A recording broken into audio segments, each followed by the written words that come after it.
Mr.Men by Roger Hargreaves.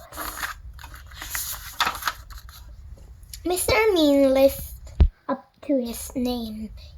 He lived in what could have been a nice house, but wasn't. He never painted it, or mended the windows, or repaired the roof. Inside was the same.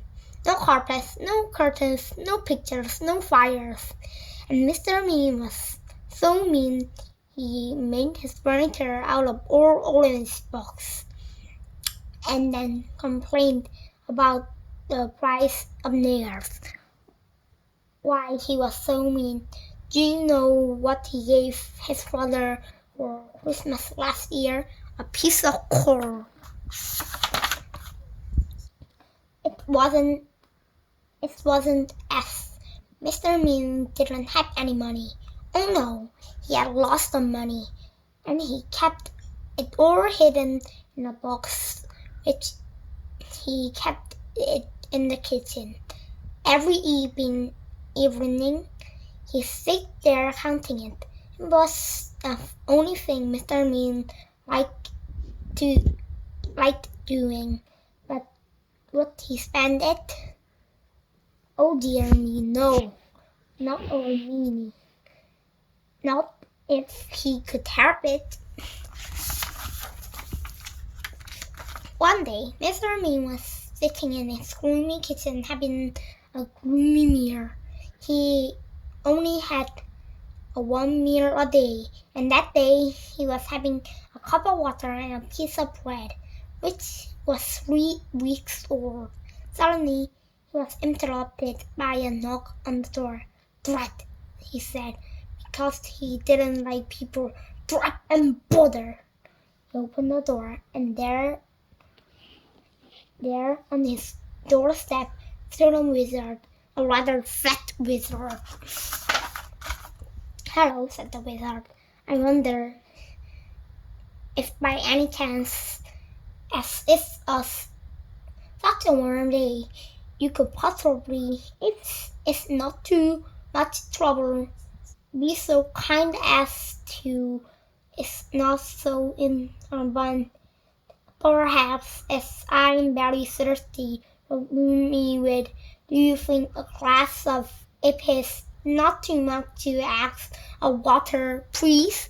It was a very wordy wizard. "No," replied Mr.Men rudely, and shut the door in his face. And he went back into his kitchen to finish his murder.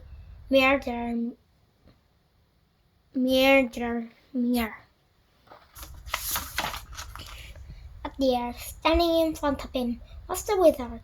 "How did you get in?"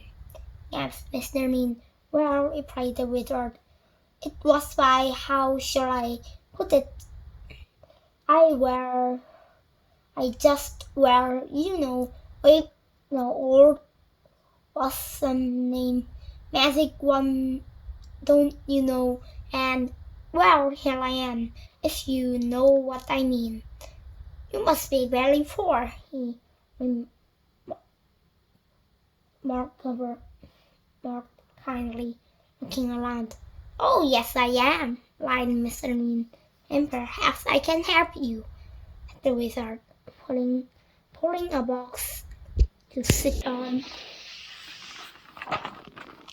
The box didn't move, so the wizard pulled it harder, and this time it did move. In fact, it tipped up and spilled all Mr.Men's money all over the floor. Well, exclaimed the wizard, eyeing the money rolling all over the kitchen floor. Well. It would appear to me," he continued, "that you, sir, are an old meanie." Mr.Men didn't hear him. He was too busy scrabbling all over his floor trying to pick up his money, and meanies and Mr. At the wizard need to be taught a lesson. So saying, he waved his magic wand. All the money turned into potatoes. Potatoes! Poor Mr. Men. Oh dear me, he wailed. Please turn my money back into money. Oh, please, he begged. Perhaps, replied the wizard, but on the other hand, talking all things to uncount by and large things being what they are on the face of it, perhaps not. However, continued the worthy wizard, if you can make me a solemn promise to never be mean again, I will turn your money back into money. But he added ceremony. If you're ever mean again, then how could I put it? Then it's potato for you, my lad, if not other vegetables as well. And the wizard had the glass of water he come for in the first place, except it was a cup of water because Mr. Men didn't have any glasses. Then, with another wave of his wand, he turned potatoes back into money, and another wave of his wand made him disappear. Stupid wizard, murmured Mr. Men, picking up all his money. The following day, Mr. Men decided to walk to town. He never took the bus because that cost money. On the way, he met an old washerwoman carrying an enormous bundle of washing. Please, kind sir, she asked, could you possibly carry this washing? It's so heavy. No, replied Mr. Men. It's your washing. You carry it. But as soon as he said that, he felt a tingling in his nose. Mr. Men's nose turned into a carrot. Oh no, she gasped. The old washerwoman chuckled. And then Mr. Men remembered the wizard's words. Yes, he cried in a panic. Of course I will help you. And he carried the huge bundle of washing to where the old washerwoman wanted. And the carrot turned back into a nose, and off he went. The old washerwoman chuckled again and turned back into the wizard. It had been him all along. Listen. On his way into town, Mr. Men passed by a cottage garden. In the garden, there was an old man chopping wood. He saw Mr. Men going past and called out, Excuse me, he called. Could you give me an old man a bit of a hand, young fellow, my lad?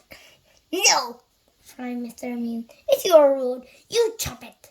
But as soon as the word passed his lips, guess what happened? His ears turned into tomatoes. Oh no, he gasped. The old man chuckled. And Mr. Men remembers the wizard's words. Yes, he cried. Of course I will give you a hand. And he chopped and chopped until all the wood was cut, and the tomatoes turned back into ears, and up he went. The old man chuckled again and turned back into the wizard. He was teaching Mr. Men a lesson, just as he promised. Eventually, Mr. Men arrived in the town. There was a little boy crying because his board had got stuck up on top of a wall. Please, sir, cried the boy. Please, sir, could you raise my board down for me? No, retorted Mr. Men. It's your board, you. Then he stopped. There was a funny tingling feeling in his feet. Yes, she said hurriedly. Of course I will. And he reached up and passed the board to the boy and went on his way, looking excellently at his feet. The little boy stopped crying and turned into a wizard. I think, he said to himself, I think that Mr.Men by and large is beginning. If I'm not very much mistaken, to not be quite so mean, and I think also I could be wrong, also I never am, that he has, thank goodness, learned his lesson. He is nothing like so mean as he used to be, and he doesn't keep his money in the box in the kitchen anymore. He spent it all having his house mended and painted and made spick and span, and he's turned into a generous sort of a fellow. Goodness, he's so generous. Do you know what he gave his brother last Christmas? 2 pieces of coal. The end.